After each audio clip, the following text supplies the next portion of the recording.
ক্ষেত মজুরদের যে আসল যে সংস্কার, যে ক্ষেত মজুরদের যে ভাতের নিশ্চয়তা, তার যে কাজের নিশ্চয়তা, তার বেঁচে থাকার যে নিশ্চয়তা, সেই জায়গা নেই। সরকার পরিবর্তন হয়, এদের কোনো ভাগ্যের পরিবর্তন ঘটে না।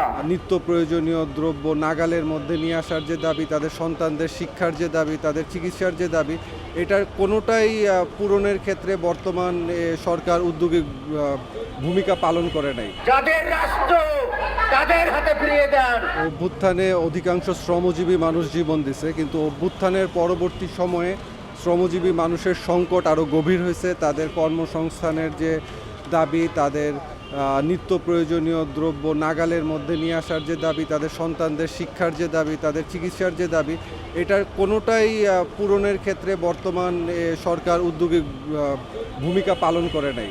আজকের এই কর্মসূচি থেকে ক্ষেত মজুররা জোর দাবি জানাইছে যে তাদের যাতে রেশন পেনশনের দাবি বাস্তবায়ন করা হয় এবং অবিলম্বে আপনার দেশে একটা গণতান্ত্রিক রূপান্তরের ক্ষেত্রে একটা নির্বাচন, সুষ্ঠু নির্বাচন আয়োজনের মাধ্যমে সরকার সে তার দায়িত্বটা পালন করে। আমরা মনে করি এই গণ অভ্যুত্থান, তার যে উত্তরাধিকার, গণ অভ্যুত্থানের একটি স্রষ্টা সংগঠন বাংলাদেশ ক্ষেত মজুর সমিতি, যে আকাঙ্ক্ষা নিয়ে গণ অভ্যুত্থান হয়েছে, আজ 10 মাসে আমরা সেই আকাঙ্ক্ষার ছিটে ফোটাও বাস্তবায়ন সরকার দেখছি না।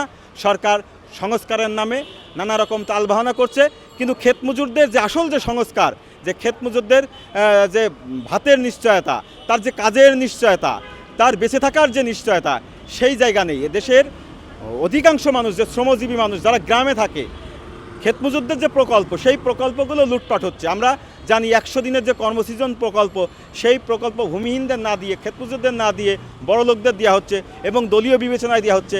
গরিব মানুষ অসুস্থ হয়ে বেশি, তাদের জন্য মেডিকেল কোনো সংস্কার রাখে না।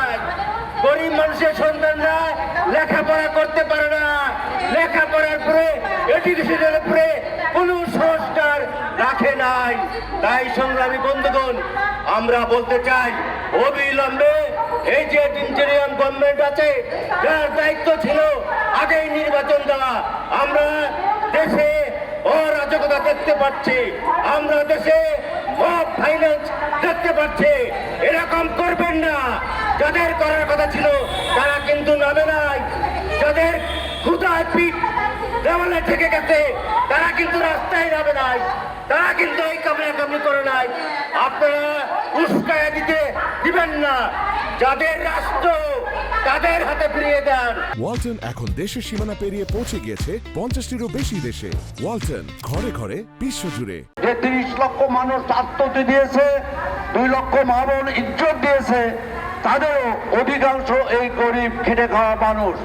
সরকার পরিবর্তন হয়, এদের কোনো ভাগ্যের পরিবর্তন ঘটে না। যে গণঅভ্যুত্থান হলো 24 সালে, তার আকাঙ্ক্ষা ছিল শোষণ মুক্ত, বৈষম্যহীন গণতান্ত্রিক সমাজ। আজকে আমরা কি দেখছি? ইতিমধ্যে আজকে আমাদের সবাই এই সমাবেশে কার্যকরী সভাপতি আমার স্পষ্টভাবে বলেছে, আমি আর রিপিট করতে চাই না। আমরা যারা আজকে জমায়েত হয়েছি, আমরা গ্রামীণ মজুরদের প্রতিনিধিত্ব করি, যারা সংখ্যায় বাংলাদেশে শুধু বেশি নয়, বাংলাদেশের অর্থনীতির চাকা ঘোরাচ্ছে এরাই।